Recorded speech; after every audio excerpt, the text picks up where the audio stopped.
IVM.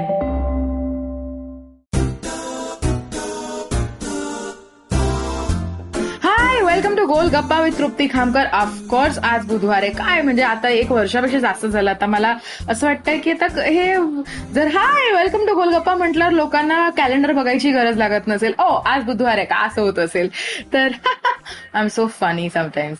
पण wow, मला खूप मजा वाटते. आता लॉकडाऊन हळूहळू उघडायला लागले, लोक बाहेर जायला लागलेत. पण I think we should still stay home. जर तुम्हाला काय बाहेर जायची गरज नसेल तर प्लीज बाहेर जाऊ नका, घरीच बसा, गोलगप्पा ऐका, अजून वेगवेगळे पॉडकास्ट आहेत आपल्या आयबीएमचे ते ऐका आणि स्टे सेफ. पण टॉकिंग ऑफ कोविड आणि टॉकिंग ऑफ हे एवढं मोठं जे काही लॉकडाऊन झालं आणि जे काही पॅन्डेमिक या अख्ख्या जगभरात आपल्याला ज्यांनी व्यस्त असं क्रेझी करून ठेवलंय, तर त्याच्याबद्दल त्याचे जे आपले फायटर्स आहेत, जे आपले वॉरियर्स आहेत, जे आपले डॉक्टर्स आहेत, जे फोरफ्रंटवरती आपल्यासाठी मारामारी करतायत, जे आपले क्लीनर्स आहेत, इतकी लोक कोविडशी असं समोरासमोर जाऊन फाईट करतायत. तसाच एक माझा खूप जवळचा मित्र आहे जो स्वतः कोविड वॉरियर आहे आणि मला असं वाटलं की आपण डेफिनेटली त्याला या पॉडकास्टवरती बोलवायला पाहिजे. आणि व्हॉट बेटर वे, त्याला आपल्या स्टुडिओमध्ये यायची गरज नाही. तो सध्या क्वारंटीनमध्ये आहे, त्याच्याकडे इंटरनेट आहे, सो आपण त्याच्याशी गप्पा मारू शकतो. तर आजचा आपला जो पाहुणा आहे तो एअर इंडियामध्ये केबिन क्रू फ्लाईट पर्सर आहे आणि त्याचं नाव आहे Ashutosh Nagrale. Hey Ashutosh, hi Trupti, how are you? Welcome to Gol Gappa with तृप्ती खामकर. इतकं बरं वाटत आहे मला, बापरे. It's such a different feeling Ashu. कारण जर लोकांना माहिती नसेल तर आशू आणि मी खूप जवळचे मित्र आहोत. आम्ही it's been more than 11 years now that आम्ही एकमेकांना ओळखतो आणि खूपच जीवश्य कंठस्थ मित्र आहोत. पण आम्ही कधी असं फॉर्मली एकमेकांना हाय कसं आहे असं बोललो नव्हतो. फर्स्ट टाइम या कसं वाटतंय तुला माझ्या पॉडकास्टवरती येऊन आशू? शॉक. मला असं वाटतं की मला कशाला तू बोलवलंस. Actually Ashutosh is a man of few words if I may say. तो खूप बोलत नाही, मीच बडबड करत असते युजली. पण माझी त्याची ओळख झाली कारण तो एकेकाळी आर्ट कलेक्ट करायचा, खूप पेंटिंग्स होते त्याच्याकडे, त्यामुळे आमची ओळख झाली. आणि मग त्यानंतर तो एअर इंडियासोबत फ्लायही करायचा, त्यामुळे त्याला ट्रॅव्हलिंगची आवड आहे. तर माझी ट्रॅव्हलिंगची आवड जर कुठून आली असेल तर ती मला आशुतोषनी दिली. मी मॅरेथॉन धावायला लागले. कशी धावायला लागले? Because Ashutosh pushed me to run marathons. मी स्विमिंग शिकले कारण आशुतोषने मला स्विमिंग शिकवलं, म्हणजे घेऊन गेला स्विमिंग करायला. मला गाडी चालवायला आशुतोषने शिकवली. माझं घर मी जेव्हा विकत घेतलं तेव्हा आशुतोष माझ्यासोबत होता. इनफॅक्ट माझं पहिलं घराचं डाऊन पेमेंट आशूनी स्वतःच्या चेकनी केलं होतं. सो ही जी व्यक्ती आहे ही माझ्यासाठी खूप इम्पॉर्टंट आहे.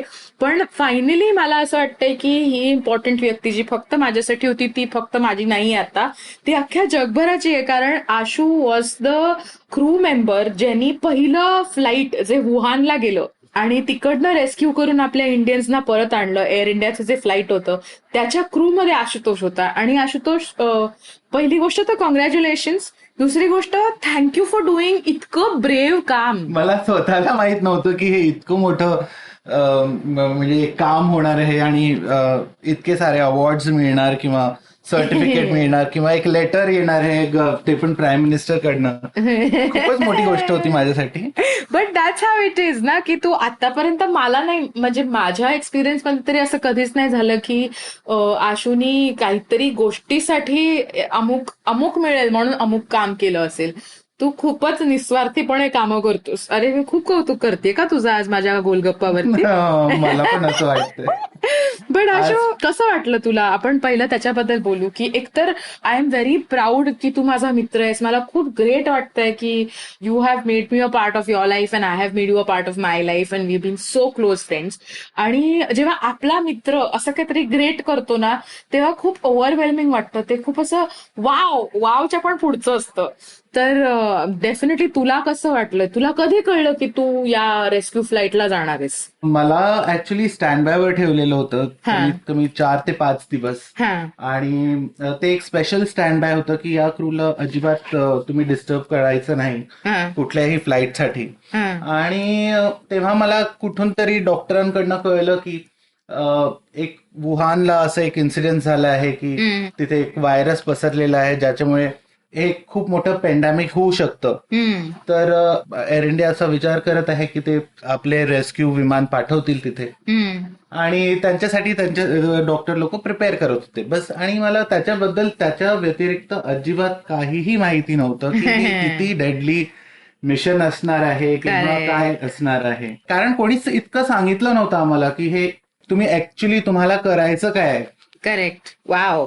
सो मग तू पहिल्यांदा जेव्हा गेलास तेव्हा तुला त्यांनी तो दिला होता का, तो पीपीई किट असतो तो, like the whole. Course. Wow. And how did you feel when you did that? अगं तुला सांगतो की जोपर्यंत लाईक आम्ही दिल्लीहून टेक ऑफ नव्हतं केलं तोपर्यंत आम्हाला माहीतच नव्हतं की याच्याने काय होणार आहे, हे व्हायरसने काय होणार आहे. तर आम्हाला अजिबात त्याच्याबद्दल ब्रीफिंग दिलेली नव्हती खूप डिटेलमध्ये. पण जेव्हा आम्हाला एअर इंडिया डॉक्टर्सनी ब्रीफिंग केलं की हे this is a very fatal virus, it can cause death, तेव्हा थोडंफार सिरियस वाटलं. त्यानंतर जेव्हा आम्हाला हेल्थ मिनिस्ट्रीच्या डॉक्टर्सनी त्याच्या ऑफिसर्सनी जेव्हा आम्हाला ब्रीफिंग केलं की हे इतकं मोठं मिशन असणार आहे, आमचे सीएमडी स्वतः आले आम्हाला भेटायला आणि आम्हाला कॉंग्रॅच्युलेट करायला आणि हे बोलायला की हे याच्या आधी कधीच घडलेलं नाहीये, this is a special mission, wow, हे फर्स्ट टाइम होत आहे. तर it was a very proud moment. पण तुला भीती वाटली का मग जेव्हा तुला सांगितलं की हे फेटल व्हायरस आहे? आणि आय एम शुअर तू भित्रा नाहीयेस, पण वॉज देअर अ थोडस असं हिचकिचाहट झाली का? You were like okay let's face it, let's just get there, असं झालं तुझं? ऍक्च्युली मला असं काहीच वाटलं नाही. मी उलट फार एक्सायटेड होतो. मला असं वाटलं की मला काहीतरी असं काहीतरी नाही का ऍडव्हेंचरस करायला मिळत आहे आणि दॅट वॉज इट. आशू आणि माझे ऍडव्हेंचर्सच्या स्टोरीज जर आम्ही बोलायला लागलो तर आपल्याला 10 एपिसोड्स कमी पडतील. आणि युजली जेव्हा मी आणि आशू, इट्स बीन लॉंग की आम्ही असं काही ऍडव्हेंचरस केलं नाहीये. आम्ही गाडी घ्यायचो आणि निघून जायचो फिरायला आणि युजली तिकडनं युटर्न घ्यायचो कारण आम्ही चुकीच्या जागी पोचलेलो असायचो. पण थँकफुली तुझं हे ऍडव्हेंचर चुकीच्या जागी पोचलं नाही, तिकडनं तू युटर्न घेतला नाहीस आणि you took a turn around and you brought some people. आता त्यानंतर तू किती रेस्क्यू फ्लाईट्स केल्या आफ्टर द फर्स्ट वन? मी भरपूर केल्यात ग रेस्क्यू फ्लाईट्स.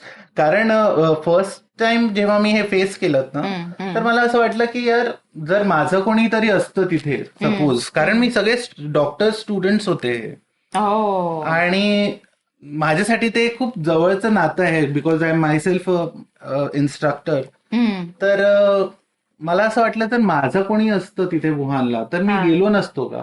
तर मला भीती अजिबातच नव्हती वाटली. पहिली गोष्ट मला वाटलं की एक जर आपली पूर्ण हेल्थ मिनिस्ट्रीची टीम येत आहे, क्वालिफाईड डॉक्टर्स आपल्यासोबत जात आहेत, तर म्हणजे घाबरायची इतकी काही गरज नाहीये आणि ते प्रिकॉशन्स घेतीलच. आणि तर जेव्हा त्यांनी आम्हाला पीपी डॉन कसं करायचं आणि काढायचं कसं त्याचे पण स्टेप्स असतात. सिरियसनेस बद्दल त्यांनी आम्हाला जेव्हा सांगितलं तेव्हा थोडंफार असं वाटलं एक दोन मिनिटासाठी की हो, पण ते तितकंच होतं. राईट. बट आशू अगेन मी खूप भित्री आहे, तुला माहितीये. मला तर ह्याचीच भीती असते की जेव्हा एव्हरी टाइम तू जेव्हा येतोस फ्लाईटवरनं परत तर तुझं ऑब्व्हियसली कोविड टेस्टिंग करत असतील ना ते की पॉझिटिव्ह आहे का. तर मला खरंच मला असं वाटतं की खूप त्रास देणारी ही प्रोसेस आहे ती कोविड टेस्टिंग. आणि मला तसं वाटतं की आपण जितक्या लोकांना सांगू ना ते किती त्रासदायक आहे त्यावर बेस्ड प्रॉबेबली लोक कमी घराबाहेर निघतील, कारण the more you stay in तितकाच हा कर्व खाली जाईल असं मला वाटतं. What do you think about it? Yes, absolutely. कारण प्रत्येक फ्लाईटच्या आधी आम्हाला एक कोविड टेस्ट करावी लागते. ती कोविड टेस्ट फक्त 3 दिवसांसाठी व्हॅलिड असते. So it's an expensive affair. It is an expensive affair. नाही आणि म्हणजे what do they do exactly जेव्हा ते टेस्ट करतात? It is about your saliva basically. So टंगच्या वरचं, थ्रोटच्या वरचं ते स्वॉबनी स्क्रेप करतात आणि one in the nasal. Oh God. Is it painful? But it is yes, it is painful. It is quite irritating. You do it once, it is okay, but then imagine you do it every third day or every fifth day because you're coming back from the flight and you have to do it. आणि आता तू And you're risking quarantine your मध्ये life. आहेस त्यामुळे तुला घरातनही बाहेर निघायला देत नाहीत ते. आधी तर तुला 4 दिवस हॉटेलमध्येच ठेवतात हो, आणि मग घरी जोपर्यंत पाठवतात. हो हा म्हणजे जोपर्यंत रिपोर्ट येत नाही तोपर्यंत हॉटेलमध्ये रिपोर्ट्स येत राहायचं नाही. आणि मग घरी येऊन बिलकुल. बायकोला बाहेरच्या खोलीत ठेवायचं आणि आपण आतल्या खोलीत लपून राहायचं ना. हो God, it is so sad. पण It is या so nice. What is nice की But बायकोला anyway, बाहेर ठेवायचं का, काही काम करायची गरज नाहीये, बसल्या आपल्याला खायला मिळते असं. मस्त फ्री मध्ये. But yeah Ashu is a very hard working person. मी त्याला बघितलंय, त्याला सवय आहे तो न्यूयॉर्कची फ्लाईट वगैरे करून आल्यावरती असं घरातले कोने कोने साफ करायचा, असे कोपरे कोपरे घर साफ करायचा रात्री. सो लेट्स नॉट जज हिम बाय की तो जे काही बोलतो त्याला फेस व्हॅल्यूला अशा गोष्टी घेऊ नका, मस्करी त्याची. बट आशू मला सांग, आता ऑफकोर्स ह्याच्याबद्दल तर खूपच कॉंग्रॅच्युलेशन आणि थँक्यू थँक्यू. तुला आणि तुझ्या क्रूला. तुम्ही हे जे अमेझिंग काम करताय आपल्या देशातल्या लोकांना परत घेऊन यायचं, हे इन्सेन आहे. पण मला सांग, ह्याच्या आधी कधी अशी कुठली मेमोरेबल फ्लाईट होती का? आता ऑब्व्हियसली तुला हीच फ्लाईट खूप मेमोरेबल असणार आहे आयुष्यभरासाठी, until something new comes up which is exciting. पण ह्याच्या आधी अशी कुठली स्पेशल फ्लाईट होती का तुझ्या फ्लाईंग? तू किती वर्ष फ्लाय करतोस? असा 20? मी जानेवारी नाही अगं, जानेवारी 2004. 16 वर्ष ऑलमोस्ट. 16 वर्ष. हा, तर या 16 वर्षांच्या टाइम स्पॅन मध्ये कुठली अशी मेमोरेबल फ्लाईट होती का जी तुला असं खूप वाव असं वाटतं, अदर दॅन कोविड? हो हो हो हो. मी जर सुरुवात केली तर इतके एक्सपिरियन्सेस आहेत आमच्या सोबत, जे माझ्यासोबत घडलेले आहेत इतक्या वर्षात. From bomb threat to a person who wants to commit suicide on the flight. On the flight. बापरे. अगं बरेच इतके आहेत की मी तुला म्हणजे एक episode will not be enough to talk about it. But yes, I have gone through a कुठली तरी lot. Most memorable, most maybe, have you flown a PM? Well, I was crew, but I did not actually fly him. I was an extra crew. I was, yeah. कोण तुझी अशी आवडती व्यक्ती तुझ्या फ्लाईटवर कधी passenger म्हणून आली आहे का, तुझं वाव असं झालं तुला? मी सांगू, इतक्यांदा असं ही फिलिंग आली वावची, बिकॉज तुम्ही असं सहसा you don't see such people around, you know. आणि out of nowhere they appear in your first class cabin and they know you, or you have flown them before. Whether it's a celebrity or a socialite or an industrialist or some VVIP person, it is a great pleasure. It is a great pleasure. And not that they have to be really my, VVIP passengers, but sometimes there is a repeat passenger who's coming to see us and he feels overwhelmed to see you. These are the moments, I really look forward to. Right. मला हे सांगायला आवडेल लोकांना की आमच्या पिया भैरुपियाचा पहिला प्रयोग जेव्हा आम्ही लंडनला केला, तर आम्ही ज्या फ्लाईटनी गेलो त्या फ्लाईटमध्ये आशू होता आणि मला एक सीट नंबर मिळाला होता. तर आशूनी मागून तीच आईल घेतली ज्या बाजूला मी बसणार आहे, टू डू ते पूर्ण ये पट्टी है और इधर से मास्क लगाए वगैरे. आणि मी भित्री आहे आणि मला फोमो होत असतो, तर माझं झालं की मी एकटीच बसणार आहे का इकडे, मग मला एकटीला नाही, मला जागा चेंज करायची. म्हणून मी जागा चेंज केली आणि दुसरीकडे जाऊन बसले. आणि आशू बोलला, किती डब्बा आहेस तू, तुझ्यासाठी मी तुला शो ऑफ करायला म्हणून हे घेतलं ड्रिल आणि तू जागा चेंज केली. पण मला असं वाटतं की आमच्या मैत्रीमुळे मला केबिन क्रूची एक वेगळी बाजू कळली. त्यांच्या डोक्यात काय चाललेलं असतं, ते किती प्रेशरमध्ये असतात, ते कशासाठी नक्की असतात त्या फ्लाईटमध्ये, या गोष्टी मला कळल्या. मला गॅलीमध्ये काय करायचं कळलं, एअर इंडियाच्या गॅलीमध्ये काय जाऊन मागायचं हे कळलं, की मला ते क्रोसॉन द्या, मला तुम्ही हे खाताय ते नकोय. असे खूप आगाऊपणा मी केलेला जेव्हा जेव्हा मी एअर इंडियामधनं फ्लाय केला. पण ऍट द सेम टाइम मला तुला सांगायला आवडेल आशू की मी भोपाळवरनं येत होते आणि शूटवरून, आणि ना आम्हाला ट्रॅफिक लागलं लँडिंगला. आत्ता काही महिन्यांपूर्वीची गोष्ट आहे, कारण आपला एक जो रनवे आहे तो बंद होता का असं काहीतरी होतं. तर ट्रॅफिक लागलो आणि पेट्रोल संपलं म्हणून आम्ही कुठेतरी दुसरीकडे गेलो, हैदराबादला गेलो वाटतं पेट्रोल भरायला, आणि मग परत आलो. सो मला एकतर असं वाटलं की वाव, मला असे रॅन्डम ट्रॅव्हल प्लॅन्स आवडतातच. त्यामुळे अख्ख्या फ्लाईटमध्ये मी एकटी होते जी होते की वाव किती मजा, किती मस्त आहे, किती मजा. पण आपण भरपूर केलंय. एक्झॅक्टली. आणि बाकीची जी लोक होती ना, आणि this was an international show that I was shooting for an Apple TV project, जे होपफुली येईल पुढच्या वर्षी. आता ते शूटच थांबलंय. पण माझं असं झालं की वाव, माझे ड्रीम्स किती छान. म्हणजे मी आता एका इंटरनॅशनल शो साठी शूट केलं आणि मी एरोप्लेननी फ्लाय करते असं इम्पल्सिव्हली, किती मज्जा असं. पण त्या जे केबिन क्रू वाल्या त्या मुली होत्या आणि इंडिगोची फ्लाईट होती, त्या बिचाऱ्या, त्यांना इतका त्रास दिला लोकांनी, इतका त्रास दिला. मग मी मागे गेले आणि मी त्याला म्हटलं की please let me know if you want me to help you with something. आणि आय कुड सी, म्हणजे त्या जवळपास त्याच्या डोळ्यात पाणी होतं की एका पॅसेंजरला आमचं दुःख कळलंय. बट दिस आय डू खरंच. ऑलवेज. म्हणजे मी जेव्हा पण इंटरनॅशनल फ्लाय करते, मी जाऊन त्यांना गॅलीमध्ये थँक्यू बोलते, मी त्यांच्याशी गप्पा मारते, मी त्यांना सांगते. मग मी पाणी घ्यायला स्वतः मागे जाते, ते बोलतात ma'am will bring you to your seat. म्हणते नो नो नो, बिकॉज ते दमतात यार, किती किती वरती खाली करणार. So but all this credit I give to you, कारण तुझ्यामुळे मला त्यांचं आयुष्य कळलं इतक्या जवळून. खरंच आपण कधी कधी किती गोष्टी अगदी फॉर ग्रँटेड घेतो. हो ना. खरंच, आणि किती शिकतो एक्झॅक्टली. त्यातनं. नाही म्हणजे दुसरी गोष्ट अशी ना, की मला आशुतोषमुळे कळलं की जे आपण आपले जे ओव्हरहेड बिन्स असतात, ज्यात आपण बॅग टाकतो एरोप्लेनमध्ये, ते बंद करणं पॅसेंजरचं काम आहे, ते केबिन क्रूचं काम नाहीये. आपण जे इतकं आपल्या पापाची पळी असल्यासारखं हे बंद करा ना, तो बंद करेल वगैरे असं जे काय आपण बसतो. तर मला हे खरंच, म्हणजे मला हे मी शिकले की केबिन क्रू ऍक्च्युली आपल्या सेफ्टीसाठी असतो. की गॉड फॉरबिड काहीतरी चुकीचं झालं, जर इमर्जन्सी लँडिंग करावं लागलं, तर ते आपल्याला मदत करायला असतात. आपल्याला जेवण देणं, वेटरगिरी, हे त्यांचं काम नाहीये, ते आपल्यावर मेहरबानी करतायत. नाही असं नाही, नाही. असं मला वाटतं की म्हणजे that's not what you are there for on the flight, you are there for a safety. कळलं ना. आणि आम्ही, तुम्ही जे करताय पेटी ऐसे बांधो आणि हे घाला, ते तर आम्ही लगेच कानाडोळाच करतो, आम्ही ऐकतही नाही तुम्ही काय सांगतात ते, हे मला माहितीये असं वगैरे करून. पण दॅट इज सो रॉंग असं मला वाटतं. म्हणजे I may be wrong, it but me is बरेच लोकांशी नो, यू आर भांडणं नॉट. केली आहेत.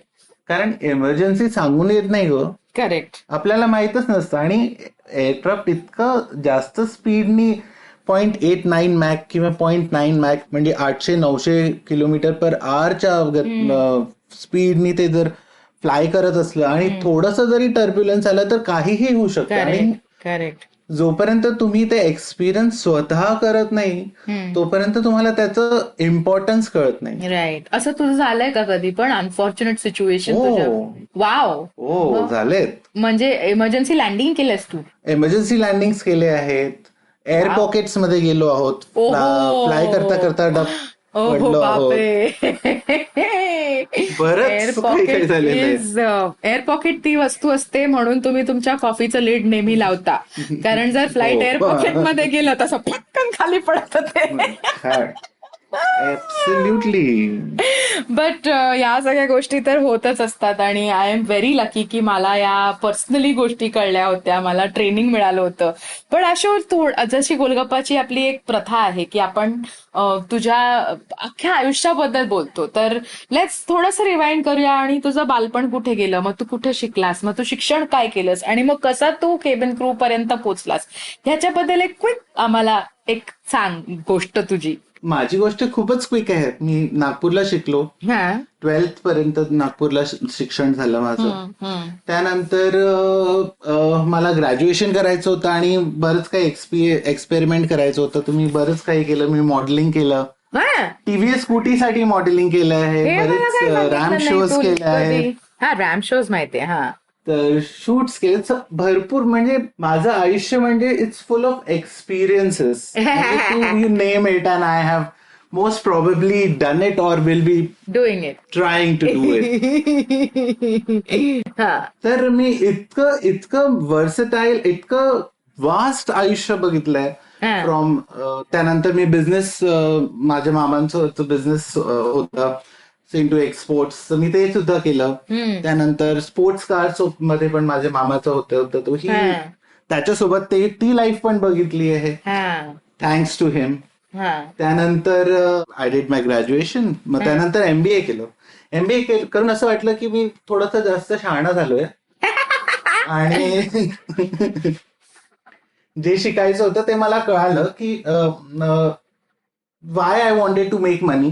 I basically wanted to make money just because I wanted to see the world. आणि मग MBA झाल्यानंतर फर्स्ट क्लास मध्ये आल्यानंतर तेव्हा it was a big thing की तुम्ही MBA झालेले आहात आणि फायनान्स मधनं तुमचं झालं आहे आणि इतके सारे जॉब ऑपॉर्च्युनिटीज. जॉब लागल्यानंतर as a manager, as a assistant manager, त्यानंतर म्हणजे कोणी असं कसं डिसाईड करू शकतं की त्याला कॅबिन क्रू व्हायचं आहे? इतकं शिक्षण केलं का कशाला? You know, oh God, so much adventures. तर ऑफकोर्स मला इनफॅक्ट माझ्या इंटरव्ह्यू मध्ये पण मला हेच प्रश्न विचारला माझ्या इंटरव्ह्यू सरांनी की you already have a job. You were MBA, you've done in finance, and you've got good marks, I can see. Then why do you want to become a cabin crew? मग काय answer केलं तू? Actually, it is a personal thing. मी कधी कोणाला सांगितलं नाही. But it was so heartfelt answer की मी म्हटलं की MBA शिकण्याच्या आधी मी BCom जेव्हा केलं तेव्हा मला असं वाटायचं त्याआधी की पैसा कमवायचं की गो टुवर्ड्स समथिंग एल्स. मग मला असं वाटलं की नाही, let's learn about money because this is what was the trend at that time. मग BCom केलं की नाही विथ दिस इंटेन्शन की मला MBA करायचंय आणि फायनान्स मध्येच करायचंय आणि त्यानंतर मला एक फायनान्शियल अनालिस्ट करेल किंवा फायनान्शियल फर्म्स शेअर्स बघेल किंवा असं काही. तेव्हा असा मी विचार केलेला. पण जेव्हा मी हे सगळं शिकलो मला असं रिअलाइज झालं की यार पैसे कमावण्यासाठी मला इतकी मेहनत करायची गरज नाहीये.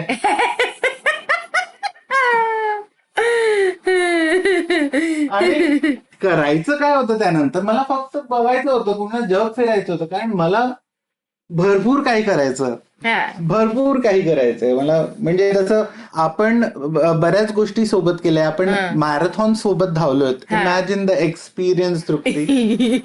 म्हणजे मी माझ्यासाठी you are a goddess for me. तू माझ्यासाठी काय काय दिलं होतं आणून मॅरेथॉन धावताना. Oh shit. माउंटेन्स आपण आपण विपश्यनेला गेलोय. बाप रे. ओ गॉड, दॅट वॉज धरमकोट.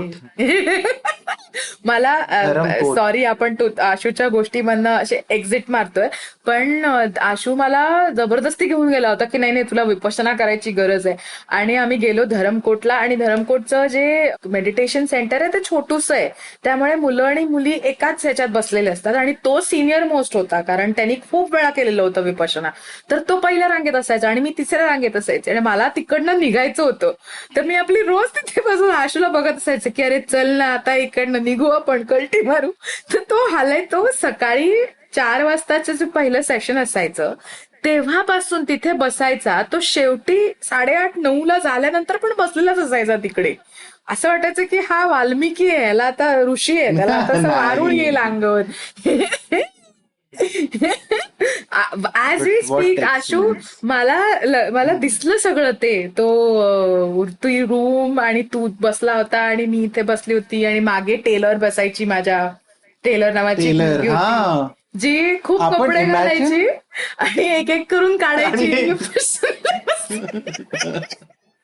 पण तृप्ती तू एका स्टॅनफर्ड युनिव्हर्सिटीच्या स्टुडंटला मेंटॉर केलंस तू. Wow, yeah, dude, it is so amazing.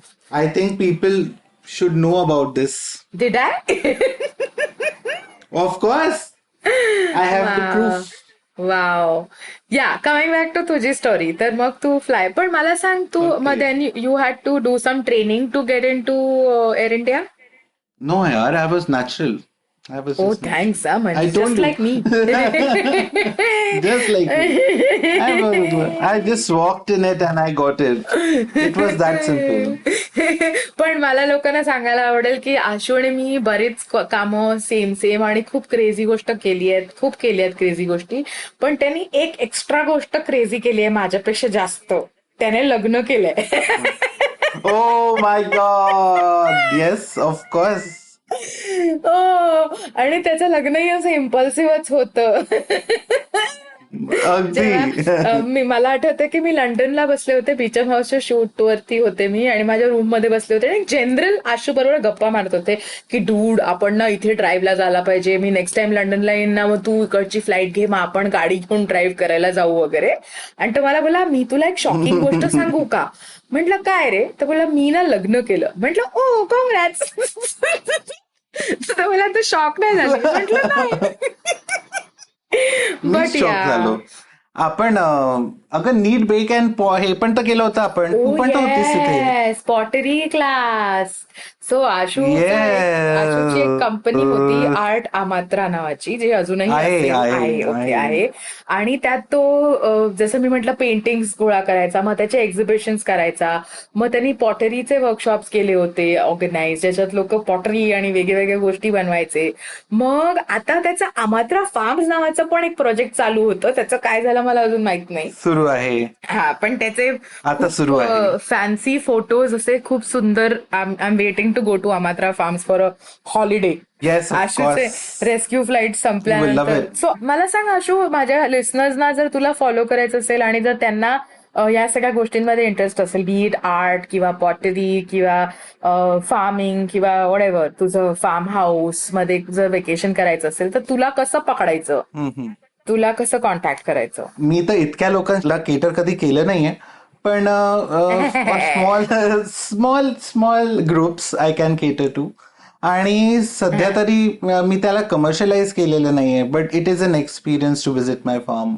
Yes, पण then should they follow @ANagrale on Instagram. Yes. हा, आणि तुझा अमात्राचं पेज आहे का इंस्टाग्राम वरती? अमात्राचं पेज आहे. हा, मग त्याचा हँडल काय आहे? I will get back to you on that. हे मी नंतर सांगू शकते तुला.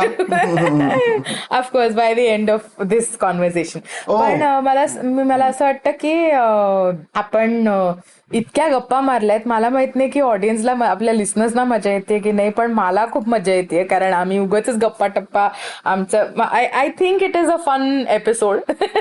पण आपण एक छोटीशी विश्रांती घेणार आहोत आणि त्याच्या पलीकडे जाऊन काही कामाच्या गोष्टी बोलणार आहोत, की जर कोणाला केबिन क्रू बनायचं असेल, जर कोणाला ट्रेनिंग घ्यायचं असेल, कोणाला जर ट्रॅव्हल करायचं असेल, तर त्याच्याबद्दल आपण अजून इन्फॉर्मेशन, गप्पा, आणि अजून आपले मध्ये मध्ये आपल्या गोष्टी येतीलच, कारण आपण इतके भसड बचाया है की कुछ कर नहीं सकते. Absolutely. तर आपण घेऊया एक छोटीशी विश्रांती आणि त्याच्या पलीकडे येऊन आपण गप्पा मारणार आहोत आशुतोष नगराळे सोबत. सो छोटूसा break. Hey everybody, welcome to another awesome week on the IVM Podcast Network. If you're not following us on social media, please do. We're IVM Podcast on Twitter, Facebook, and Instagram. I'd like to thank our sponsors this week, Paytm Money and Intel. We appreciate their support. It's been a really fun week, guys. We've had some great episodes on your old favorites. Cyrus Says, Advertising is Dead, Edges and Sledges, Football Shitball had a really fun episode as well. Definitely do check it out. I'm sure you're going to enjoy yourselves. And with that, let's continue with your show. आपण आलो ब्रेकच्या दुसऱ्या बाजूला आणि आपण गप्पा मारतोय आशुतोष नगराळे सोबत. मी आशूला तासाभरात इतक्यांदा कधीच हाक मारली नव्हती, त्यामुळे मला खूप वियर्ड वाटतंय. मला पण. But let's keep it formal Ashu. Let's talk like professional. Oh my God. Okay. Grown ups. Yeah, completely. So मला सांग आशू, थोडीशी इम्पॉर्टंट काही क्वेश्चन्स मला तुला विचारायचे. जर आपल्या लिस्नर्स पैकी कोणी यंग लोक असतील किंवा कोणाची मुलं असतील ज्यांना फ्लाईट पर्सर बनायचं असेल किंवा या इंडस्ट्री, हॉस्पिटॅलिटी इंडस्ट्रीमध्ये यायचं असेल, तर what are the ways to do it? काय बेसिक क्वालिफिकेशन काय लागतं? मग काही ग्रूमिंग होतं का? काही ट्रेनिंग असतं का कुठे, जिथे ते लोक घेऊ शकतात? ह्याच्याबद्दल जरा माहिती देशील प्लीज? सगळ्यात आधी मी तुला हे सांगेल की इथे काही बेसिक रिक्वायरमेंट्स असतात या फील्डमध्ये यायसाठी. जसं की तुमची हाईट कमीत कमी 155 सेंटीमीटर मिनिमम लागते. जे डोमेस्टिक एअरलाइन्स आहेत ते 155 एक्सेप्ट करतात, पण जे इंटरनॅशनली एक्सेप्टेड हाईट आहे for girls, it is 162 centimetres for girls without heels. Without heels. काही एअरलाईन्स आहेत जे 212 सेंटीमीटर टिप टू टो मोजतात, from Wow. Tip till toe. Okay. आणि काही एअरलाईन्स आहेत जे 162 फॉर गर्ल्स कन्सिडर करतात आणि that is their standard requirement. For boys it is 172 minimum. आणि याच्या व्यतिरिक्त तुम्हाला एक BMI रेंज मध्ये पण यावं लागतं. For girls it is between 18 to 22 आणि for boys it is between 18 to 24. Okay. तर सपोज जर तुझं BMI 18 पेक्षा कमी राहिलं, so you will not be considered in most of the airlines. ओ. हा. किंवा जर कोणाचं जर 24.01 सुद्धा राहिलं तर काही एअरलाइन्स इतके स्ट्रिक्ट आहेत की ते 24.01 BMI सुद्धा एक्सेप्ट करणार नाही.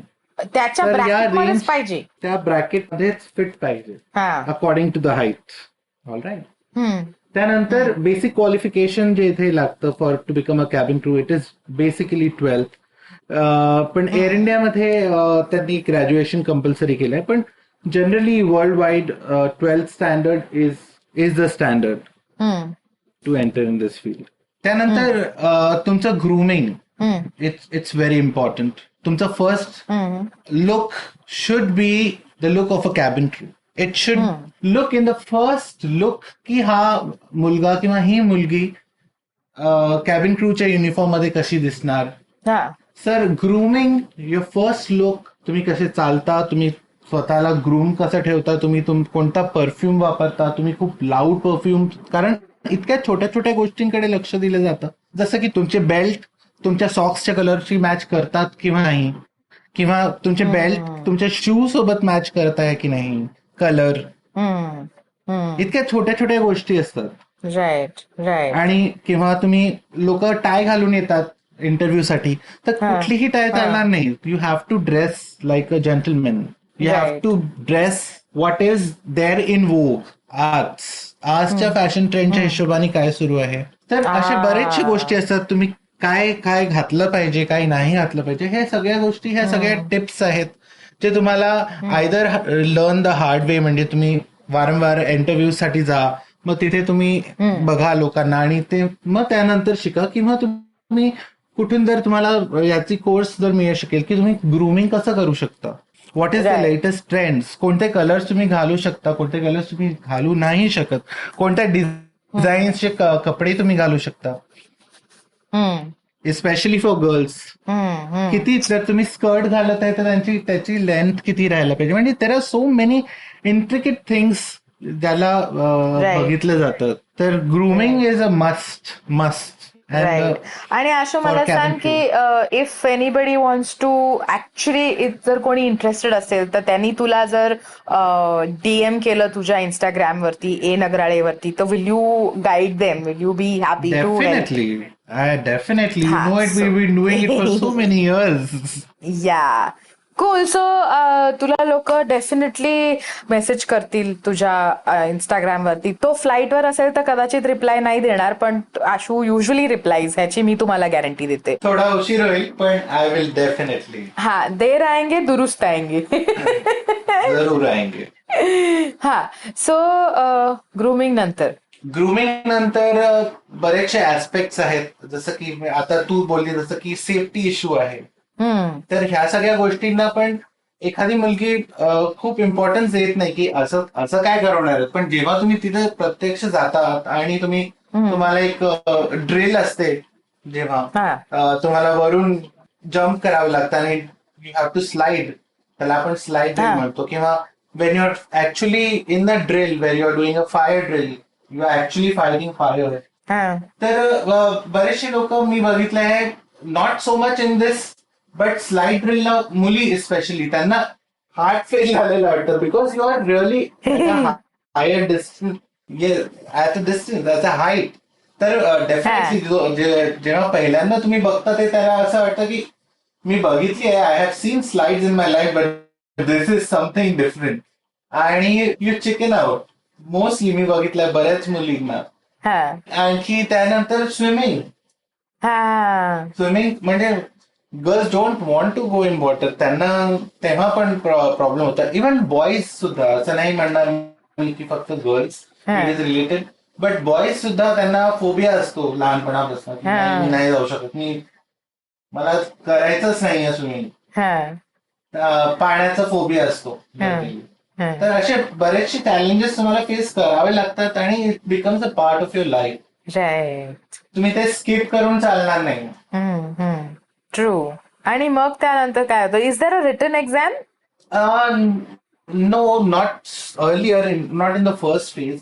काय इंटरनॅशनल एअरलाईन्स आहेत जे रिटर्न एक्झाम्स तुमच्या फर्स्ट राऊंड किंवा सेकंड राऊंड नंतर घेतात, जिथे जनरल इंग्लिश, तुमचं अनालिटिकल रिझनिंग कसं आहे, किंवा बेसिक मॅथमॅटिक्स कसं आहे, जनरल नॉलेज कसं आहे, एअरक्राफ्ट म्हणजे ज्या एअरक्राफ्ट स्पेसिफिक नॉलेज काही असतं, राईट, काही टेक्निकल असतं, काही नॉन टेक्निकल असतं. तर थोडंफार माहिती असणं खूप गरजेचं आहे आज. Correct. So yeah, that is it. There are so many more things. Languages असतात, if you think about it, तर ते भरपूर आहे. राईट. पण मग त्याच्याबद्दल आपण इथे डिटेल लोकांना सांगायची गरज नाही. जर कोणाला खरंच इच्छा असेल तर आशूला डेफिनेटली तुम्ही पर्सनली DM करा आणि तो तुम्हाला मदत करेल. त्याच्याबद्दल देर इज नो दोर आहे. सो तो नागपूरचा आहे, त्यामुळे मी पण जरा नागपुरीच झाले आज. त्यामुळे दोर आहे सच अ हिंदी वर्ड. दोरा इज नॉट नागपुरी, ओके, पण इट्स अ हिंदी वर्ड ना आशू. हा, दे ना कैसा रे तू पोट्टा. वेल आशू, मला सांग, किती कंट्रीज बघायच्या राहिल्यात अजून? बरेच कंट्रीज बघायच्या राहिल्यात तृप्ती, बरेच कंट्रीज बघायच्या राहिल्यात. आपण जितके कंट्रीज ट्रॅव्हल केले आहेत मी आता इथे 16 वर्षात, तर त्याचं जे हार्ट आहे ना, ते तुम्ही सगळ्या कंट्रीमध्ये जाऊन शोधू नाही शकत. तर I want to go to the heart of each country. बरेच आहेत असे, बरेच कंट्रीज आहेत जे मी ट्रॅव्हल केले आहे, पण ऍज अ किंवा फिरलो आहे असेल, but I have not reach the heart of that city. Right. तर आय थिंक आपण पुढच्या 1-2 दिवसात एक वर्ल्ड टूर, 1-2 वर्षात एक वर्ल्ड टूर करायला पाहिजे. Plan definitely. म्हणजे प्लॅन म्हणजे जर तू आणि मी त्याच्यात असलो तर तो प्लॅन नसतोच. It is very. आजपर्यंत please tell all whoever listens to you about this that you have never made plans. मी कधीच प्लॅन करत नाही, हे लोकांना माहितीये. मी प्लॅन केला की तो मी फ्लॉप करते, मी तो कॅन्सल करते. त्यामुळे प्लीज माझ्याबरोबर कधीही प्लॅन करू नका. मला कधीही सांगू नका की तृप्ती हे करायचंय, ते मी करत नसते.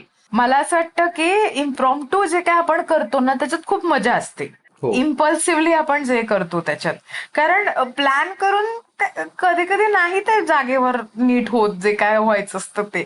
जसं तुला आठवत असेल तर आपण एकदा महाबळेश्वरला जायला निघालो होतो आणि तो ड्राईव्ह संपतच नव्हता.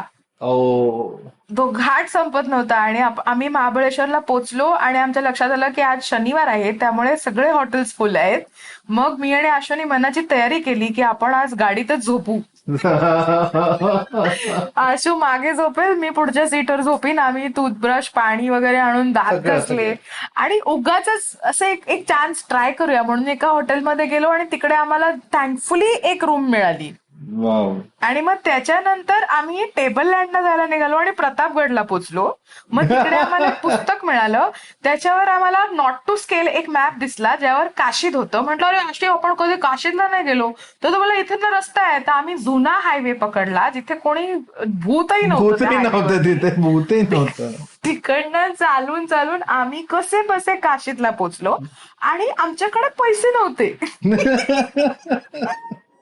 हे तर आपल्यासोबत नेहमी व्हायचं तृप्ती. हे तर नेहमी पैसे आणि पेट्रोल या 2 गोष्टी आम्ही कधीच सोबत घेऊन चालत नसे. त्यामुळे प्लॅनिंग बिनिंग तू मला नको सांगू, तू पण घाणच करतोस, कळलं ना. इम्प्रोवाइजच केलेलं असतं.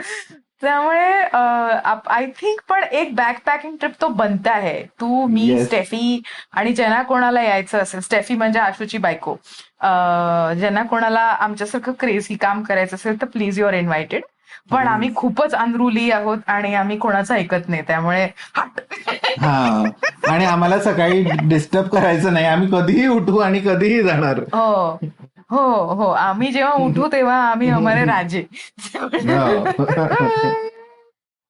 But it was crazy. मला तर ती काशीची ट्रिप वॉज इन्सेन. आम्ही काशीतला पण खूप उशिरा पोहोचलो. तिथे पण एका हॉटेलमध्ये जाऊन, तो पेंटर होता, आठवत आहे आशू तुला? अलिबागला गेलो होतो आपण. आणि मग आपण, नाही अलिबाग नाही, काशीद मध्येच राहिलो होतो. दुसऱ्या दिवशी अलिबागला गेलो कारण पैसे आणायला. मग अलिबागमध्ये पैसे आणून परत त्याला दिले आपण, कारण आपल्याकडे पैसे नव्हते त्याला द्यायला. आणि जे काही कमी कॅश होती आमच्याकडे त्याच्यामध्ये आम्ही चायनीज खाल्लं आणि एक एलपीची बिअर शेअर केली. एक एलपीची बिअर, कारण पैसे तेवढेच होते. आणि अलिबागला गेलो तेव्हा तिकडे इलेक्ट्रिसिटी नव्हती, त्यामुळे त्यांनी जेवढ्या इलेक्ट्रिसिटीची एवढी पटकन आली थोडा वेळ, त्याच्यामध्ये त्यांनी माझं सिग्नेचर क्रॉस चेक केली आणि मला कॅश विड्रॉ करायला दिली त्या बँकेत. त्या बँकेत, हो. कारण मी त्यांना सांगितलं की माझी आई एसबीआय मध्येच आहे आणि मला असं करून खूप जुगाड केला.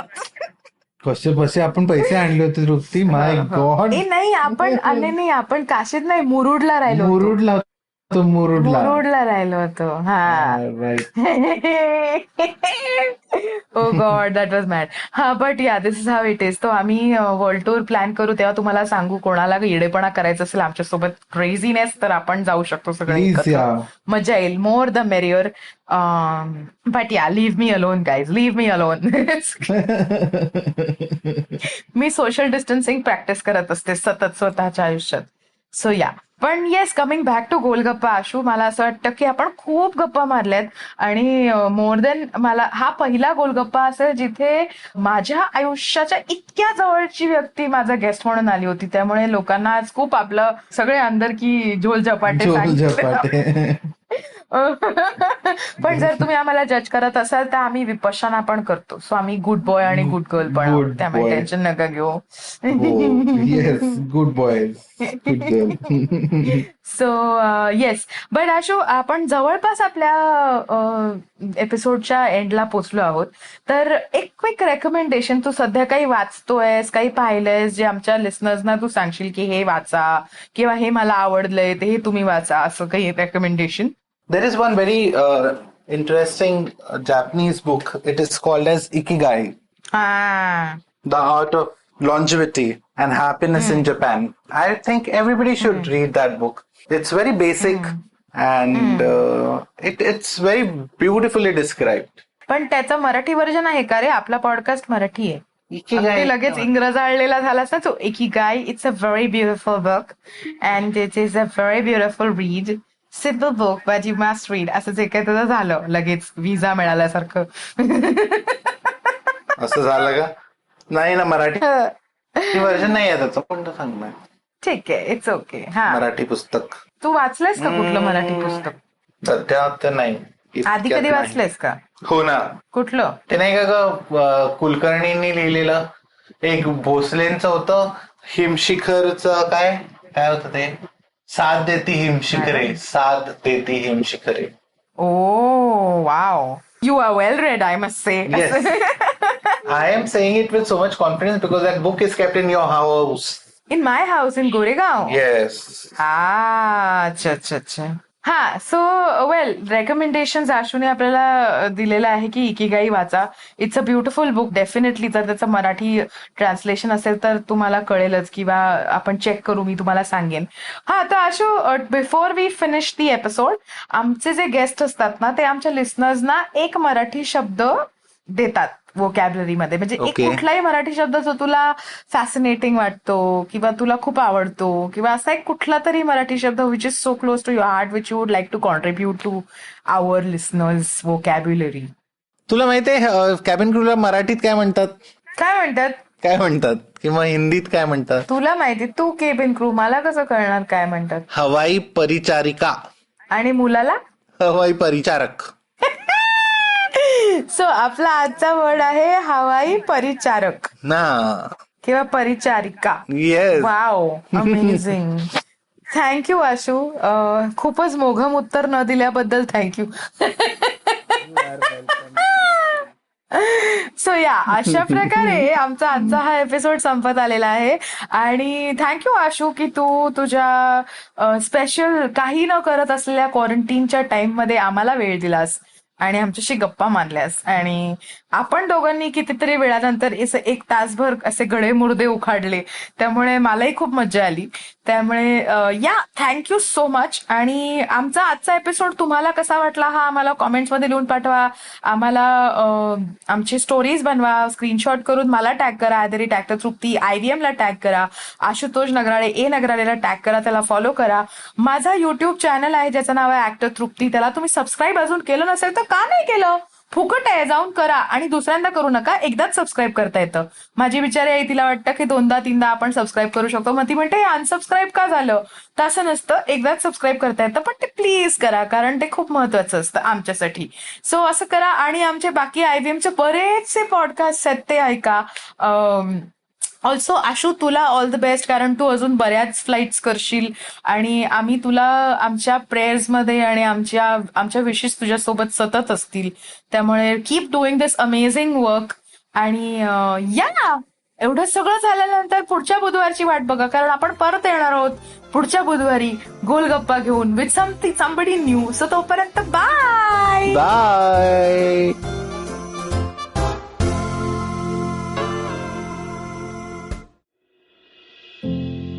Namaskar, dear Bandhu.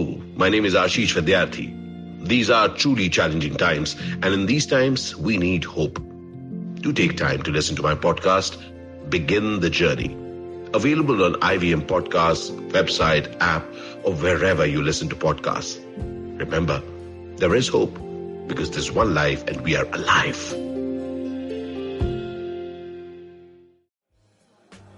बेटा, did you know 79% of all scientists in NASA are Indian only? देखो, इंडिया में टैक्स सिर्फ मिडिल क्लास भरती है. Everyone is just enjoying free यार. आजकल के youngsters are only interested in partying and enjoying. उनको देश की पड़ी ही नहीं है. बेटा तुम बस शादी कर लो, उसके बाद तो you can enjoy life like anything. I will tell you what this country needs. This country needs 15 years of dictatorship. That is the only way to become a superpower. See the Chinese, how much they've progressed. सुनो, तुमने ये WhatsApp forward देखा? So what's common between all of these statements? They're all absolutely rubbish. Fake WhatsApp forwards that spread like wildfire. And statements that defy any logic. We are here to debunk them all. Way of family WhatsApp groups, worst nightmare. Where what happens when you read a book. Basically, we're just a bunch of guys who want to cut through the bullshit of everyone saying this, how it won't be true. So that the next time someone confidently squeezes out some WhatsApp or Twitter BS, you can look them dead in the eye and go, Uncle, please sit. So join me, Joel, and me, Tushar, every Mondays for a fresh new episode of Uncle, Please Sit.